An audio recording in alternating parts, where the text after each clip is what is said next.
لس شیزونه داسې دي چې په هغې باندې روژه ماتېږي.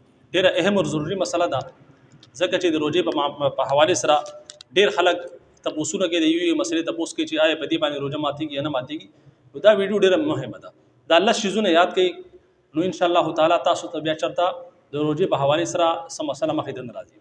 ډېر شي خلک داسې چې هغو ته مسلې علم نه وي، روژه ماته شي، فاسده شي، د هغې نه باوجود هغوی چې زما روژه شته، حالانکې مسلې علم ورته نه وي. نو دا لس شیزونه یاد کړئ که چېرې تاسو ته داسې مسله در مخې ته شي، نو تاسو ته مسله چې کوم دی معلومه وي، د مسلې علم به تاسو دی، نو بیا چې کوم دی تاسو خپل چې روژه ده د هغې به حفاظت کولی شئ. او که چېرې مسلې علم درته نه وي، نو ګورئ ستاسو روژه به ماته شي، فاسده به شي. لس شیزونه دا دي. نمبر 1 جان بوجھ کر، یعنی په قصدن باندې چې کوم دی خوراک سکاک کول. یو کس داسې چې هغه د قصد سره چې کوم دی اوبه وڅښي یا روټۍ خوري، نو دا د دې سره چې کوم دی روژه ماتېږي. یو خو هغه چې په یره باندې وخوري، اوس کې پته ورته ونه لګي یرې دي چې زما روژه شته یا نشته، نو په هغې نه ماتېږي.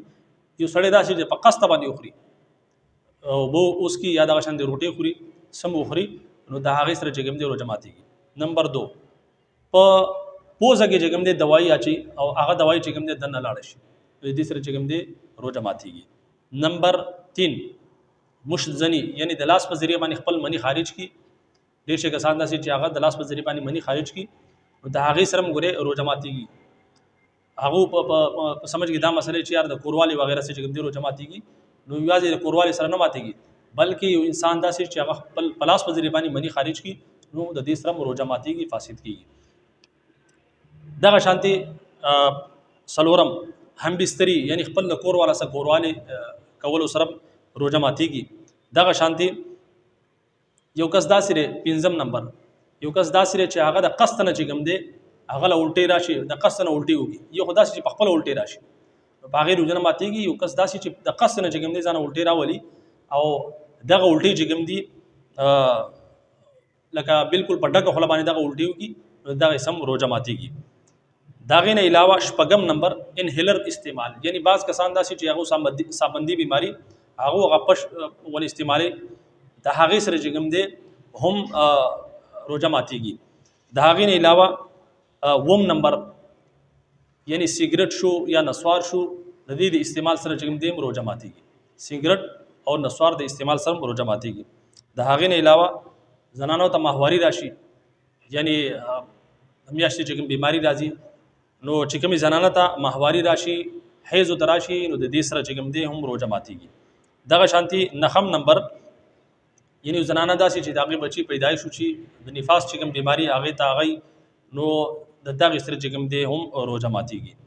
د هغې نه علاوه په خوله کې دننه یا په غاښونو په میاس کې چې کوم دی څه شی پساو شي، خوراک څښاک انسان کوي، نو د هغې سره چې کوم دی بعض مرتبه داسې چې غوښه یا د هغې نه علاوه چې کوم دی څه روټۍ موټۍ هغه پساو شي، که چېرې د دې مقدار د چنې د دال عمره برابر وي، نو دا دننه کې، نو د دې سره چې کوم دی روژه ماتېږي. د هغې نه علاوه 10 نمبر یو کس داسې دی چې هغه دا خو 10 وشو، 11 نمبر په غلطۍ سره چې کوم دی اوبه دننه لاړ شي، یعنی بعض کس چې کوم دی وضو کوي، د وضو په میز کې چې کوم دی هغه نه اوبه په کته لاړې شي، نو د دې سره روژه ماتېږي. احتیاط داسې پکار دی چې کله تاسو وضو کوئ یا غسل کوئ، نو صرف کلي کوئ، دننه اوبه چې کوم دی مه بیوئ، کله غونې هم دننه اوبه لاړې شي، د هغې سره روژه ماتېږي. او دغه شانتي د دې نه علاوه بعض مرتبه داسې چې انسان دا اورې چې کوم دی د غاښونو سره دا ینې شي یا جبه ینې شي، او دغه ینه چې کوم دی د دننه کې، نو د دغې سره روژه ماتېږي. نو دا تاسو ته ما تقریبا 10-11 شیزونه وښولو چې د دې سره روژه ماتېږي. دا شیزونه چې کوم دی دا په ذهن کې یاد وساتئ، او که چېرې تاسو هم داسې معامله مخې ته درځي، نو تاسو ته به د مسلې علم وي، او تاسو چې کوم دی خپل د روژې حفاظت به کولی شئ. امید کوم چې مسله به مو په سمجھ کې راغلي. اجازت راکړئ. السلام علیکم ورحمۃ اللہ وبرکاتہ.